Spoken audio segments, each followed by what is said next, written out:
In the late 1800s, one man quietly gained control over almost all of America's oil. Not 20%, not 50%, 90%. His name was John D. Rockefeller. He built the most powerful monopoly the world had ever seen. A company so dominant that the U.S. government eventually forced it to break apart. Yet somehow, that breakup made him even richer. This is the story of how one quiet, calculating businessman built the first billion-dollar empire in history. Rockefeller wasn't born into wealth. He was born in 1839 in a small town in New York. His father was a traveling salesman, but not the honest kind. He sold fake cures and miracle medicines across the countryside. Some people even called him Devil Bill. His mother, on the other hand, was deeply religious and incredibly disciplined. She taught young Rockefeller two things: save money and work harder than everyone else. By the age of 13, Rockefeller was already lending money to neighbors and charging interest. He kept detailed financial records, tracking every dollar he earned and spent. Numbers fascinated him. While other children played games, Rockefeller studied profits. At just 16 years old, he landed his first job as an assistant bookkeeper. And something clicked. He realized something that would define the rest of his life. Control the numbers, and you control the business. In 1859, something extraordinary happened in America. Oil was discovered in Pennsylvania. Almost overnight, the country exploded into an oil rush. Thousands of entrepreneurs rushed to drill wells. The oil business quickly became chaotic. Prices swung wildly. Fortunes appeared overnight and disappeared just as fast. Hundreds of small companies tried to refine crude oil into kerosene, which powered lamps across America. But most of them were terribly inefficient. Factories wasted materials. Transportation costs were huge. The entire industry was messy and disorganized. But Rockefeller saw something others didn't. He didn't see chaos. He saw opportunity. Instead of drilling for oil like everyone else, Rockefeller chose a different strategy. He focused on refining. Refining turned crude oil into useful products like kerosene. And Rockefeller became obsessed with doing it better than anyone else. In 1870, he founded Standard Oil. His goal was simple: make refining oil cheaper, faster, and more efficient than any competitor. He studied every part of the process. Nothing was wasted. Even byproducts were sold. Tar became paving material. Petroleum jelly became a product. Lubricants were sold to factories.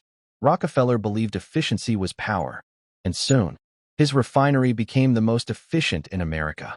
But efficiency alone wouldn't make him the king of oil. For that, he needed something bigger: control. Rockefeller had a plan, and it was ruthless. His first strategy was called horizontal integration.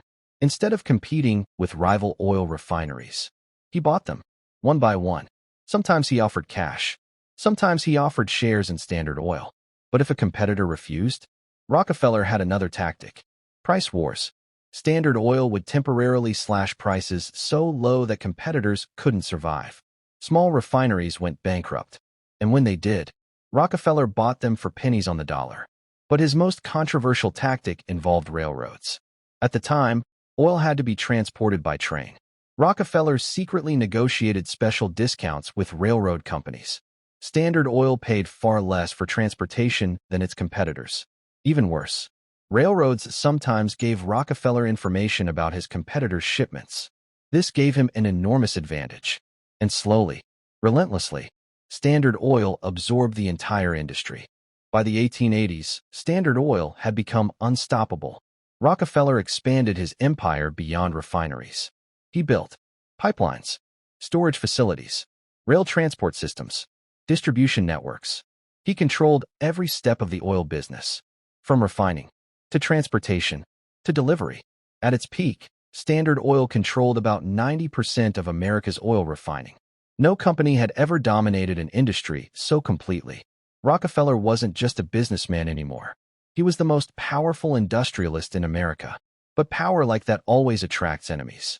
In the early 1900s, a journalist began investigating Standard Oil. Her name was Ida Tarbell.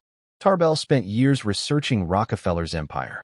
She uncovered the secret railroad deals, the price wars, the ruthless tactics used to crush competitors. Her investigation was published in a series of articles that shocked the nation. For the first time, The public saw how much power Standard Oil had accumulated. Rockefeller, once admired for his business genius, suddenly became the face of corporate greed. Public pressure began to grow, and eventually, the government stepped in. In 1911, the United States Supreme Court made a historic decision. Standard Oil was declared an illegal monopoly. The government ordered the company to be broken into 34 separate companies. The empire Rockefeller spent decades building was about to be dismantled. At least, that's what everyone thought. Because something unexpected happened. Rockefeller owned large shares in all the new companies, and many of them became incredibly successful. Companies that later became giants like ExxonMobil, Chevron Corporation, Mobil.